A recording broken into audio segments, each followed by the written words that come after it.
All right, so we got the full summary for 11:15. We're going over the full chapter here, and surprisingly, we're actually seeing Joy Boy fight in this chapter. Well, kind of. You know how Oda is with this stuff. He's never really going to show us anything substantial until like the final arc, I guess. But we are seeing Joy Boy kind of do something against someone? Question mark. We're also finding out more about the Void Century, but let's get into it. So the chapter starts where the last one ended. We can see more reactions about Vegapunk's words all over the world. In Wano, where the Straw Hat Jolly Roger flutters near the castle, people are listening to Vegapunk's message with Orochi's old Denden Mushi. We can see Momonosuke, Kinemon, Otama, and Shinobu eating dangos. Momonosuke says, so Joy Boy was a pirate just like Luffy? And Kinemon says, you know that name?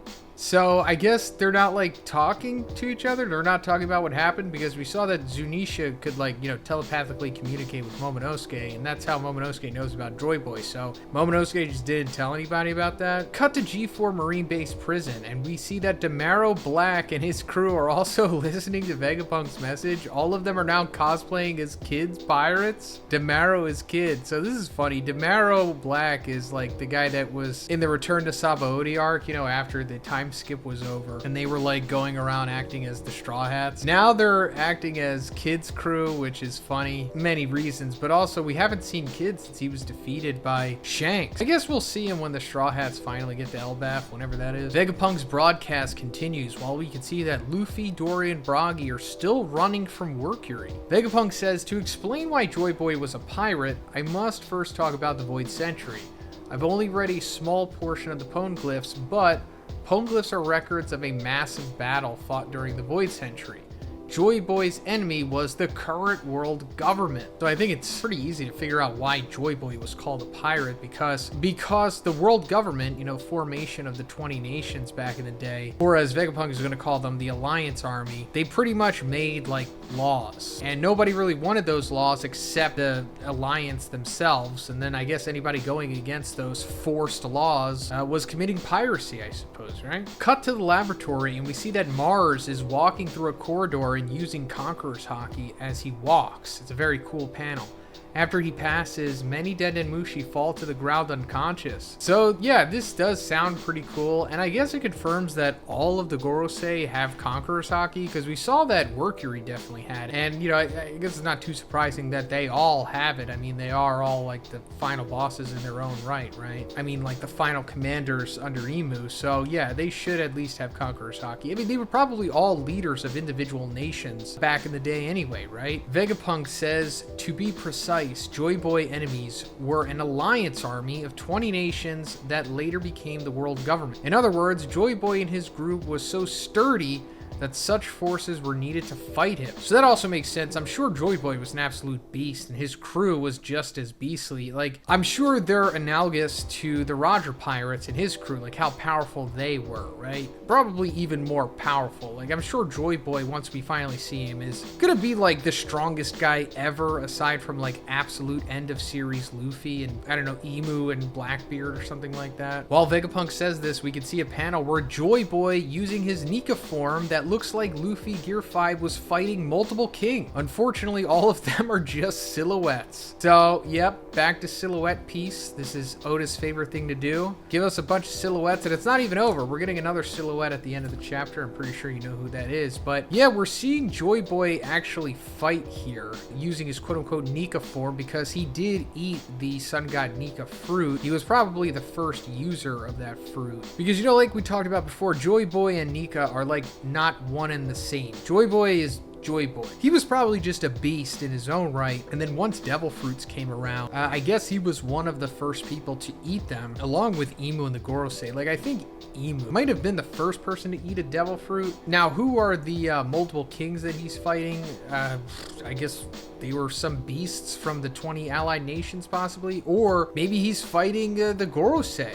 Maybe they are originally kings, like we were talking about, of their own individual nations, possibly. I mean, I can't see the silhouettes, so, the verdict's still out, but it would be pretty cool if he was, like, fighting the Gorosei, because obviously they know who Nika was, because when Saturn sees Luffy, he's like, Nika. But anyway, Vegapunk continues saying that since I don't possess information on what ignited that battle, I shall describe it as a clash of two types of ideas.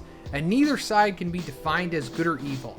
I talked about this yesterday, but I can't stand that he says this. It's pretty clear who is good and who is evil in this situation. Clearly, the world government are evil. I mean, if Joy Boy is anything like Luffy, they are clearly the good guy. I can't stand that he's saying this, or Oda is even trying to put this notion forward. Cut to Zoe. We can see that some minks like Carrot and Wanda are listening to Vegapunk's message. Vegapunk continues saying that, as I mentioned before, the nation where Joy Boy was born was something you wouldn't believe that existed 900 years ago. The weapons that existed in the Century of War seem to be crafts that cannot be recreated with today's technology, and that even includes me, the genius. So yeah, we knew this before, because Egghead is essentially like based on what the ancient kingdom was like, and a lot of that technology was lost, I'm sure because Emu destroyed it or just made sure that it wasn't going to be around today, because I don't know, it's just too overpowered, and Emu wanted to keep things somewhat primitive so that people couldn't get too advanced or something like that. Cut to the Foxy Pirates. They are listening to Vegapunk in a shabby small boat. Most of the crew are gone because we only see Foxy, Porsche, and Hamburg, and all of them have some bandages and wounds. Vegapunk says, and that's where our problems stem from. Back to Egghead Island,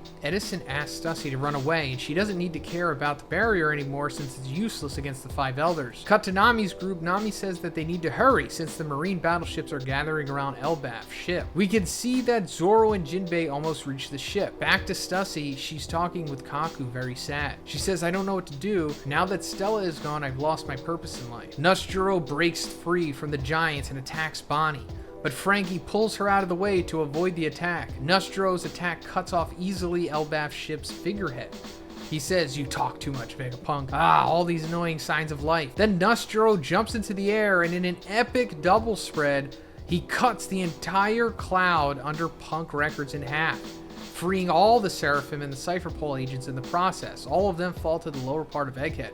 So yeah, this is a pretty amazing sequence. I've heard it might be the most impressive swordsman feat in the series, possibly, even surpassing what Zoro did to Pika in Dressrosa, and even surpassing, allegedly, what Mihawk did during Marineford when he cut that iceberg thing in half. Vegapunk says that the Void Century ended with Joy Boy's defeat. However, his downfall, that battle left an irreparable damage on the world. Going from island to island, that is our world today. With sailing itself being difficult, a large amount of our population will only have access to the culture of their own. So yeah, we also found this out yesterday. The Void Century apparently ended when Joy Boy was defeated and I guess killed as well, which I guess also means that Joy Boy was at least 100 years old, if not older than 100 when he died, which could mean that he was a giant, because you know, we know that they have extended lifespans like that. They could live to be, I don't know, like 500, 400, something like that. I don't know if there's like definitive age on them yet. He could also be a buccaneer, which seems to be like a human giant hybrid or something, but we don't know if they live longer than regular humans yet. And as for how Joy Boy was defeated, I'm sure he was defeated similar to like how Odin and Nolan were. Like, I don't know, just something happened and they were tricked, or they tried to make a deal and it backfired. I doubt Joy Boy is going to wind up being cleanly defeated here. There was probably something nefarious that happened, and it's also probably going to make him look like an idiot, to be honest. I don't think Joy Boy is going to come out of this looking like the boss that I think Oda is going to try to make him out to be. We see more random reactions, and some people say, of course, the ocean is dangerous, and we see Shimotsuki Village too. Kyoshiro is listening to Vegapunk while kids are training. Vegapunk says, this is a common sense of ours, but this does not apply to the world that existed 1,000 years ago. We could assume that our world used to have several continents long ago, but the catastrophic climate change that occurred during the Void Century submerged the entire world with 200 meters rise in seawater. The islands we are living on right now are merely fragments of those continents that used to exist, and the world of 1,000 years ago is now sunk into the depths of the water and nowhere to be found. While Vegapunk talks, we can see another epic double-page spread showing ruins of cities in the bottom of the sea. We see more reactions around the world, like the Revolutionary Army, Dragon Sabo Ivankov in Kamabaka Queendom, or Nojiko and Genzo in Kokoyashi Village. In Sakura Kingdom, Dalton and Korea are listening to Vegapunk's message with some citizens, and Korea says, it seems like there are so many interesting things in this world. To be honest, I'm surprised Korea doesn't know who Joy Boy is, or Mika. It seems like one of those characters who'd be like, yeah, I knew that stuff this whole time. We can see too Miss Golden Week, Miss Merry Christmas, and Miss Valentine in the island where the new Spider Cafe is located. People of that island look at the mountain and say they can't believe there was more than 200 meters high in the past. They say too that a lot of people must have died by the rise in seawater. Vegapunk's message continues. He says, why did the sea level rise during that century? One would reasonably assume that such calamities are usually caused by natural disaster. But after my research, I can say that it's impossible that so much change can happen in the span of merely 100 years. I conclude that the calamity was actually man-made. When I detected a rise in sea level across the whole world the other day, I reached my conclusion, the reason and the identity. We could see Mars, Saturn, and Mercury's faces while Vegapunk says the last word. The ancient weapons that sunk the world 800 years ago today still exist, and they are waiting the day they'll be put to use again.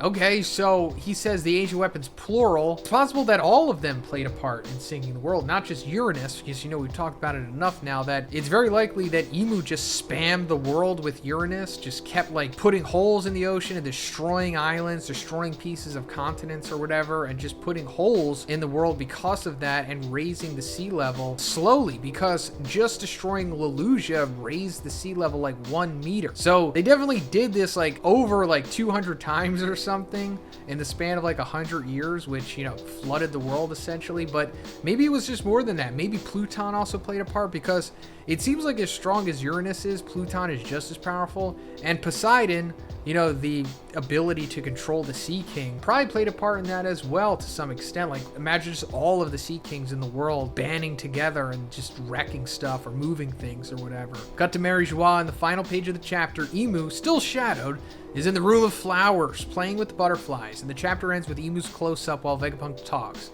And Imu says nothing. As we guessed yesterday this was going to happen, Imu was just going to have an ellipses with them just having a close-up and looking, with being silhouetted. It doesn't even seem like we're getting an outline of their face, just still darkness. And then the chapter ends with Vegapunk saying, in other words, that huge war that occurred during the Void Century has not yet ended. End of chapter, no break next week. So yeah, of course the war hasn't ended, because, you know, the will of D still lives on, and the celestial dragons in the world government have been defeated. Therefore, the world is, you know, hasn't been freed yet. And it's eventually going to come to an end with, I guess, Luffy, Blackbeard, and Imu all going against each other, each having their own ancient weapon. We talked about this yesterday, but it's very likely Blackbeard is going to get Pluton from Wano, since it's, you know, probable that Caribou is going to tell him the location of it, since he knows. And Imu has Uranus, as it's heavily implied. And then I guess Luffy is going to reconnect with Shirahoshi and use her to some extent. So that's likely where things are headed. But let me know what you think is going to happen in the comments, guys. And if you liked it, please give it a like and please subscribe if you haven't already. Have a great day, and I'll see you in the next one.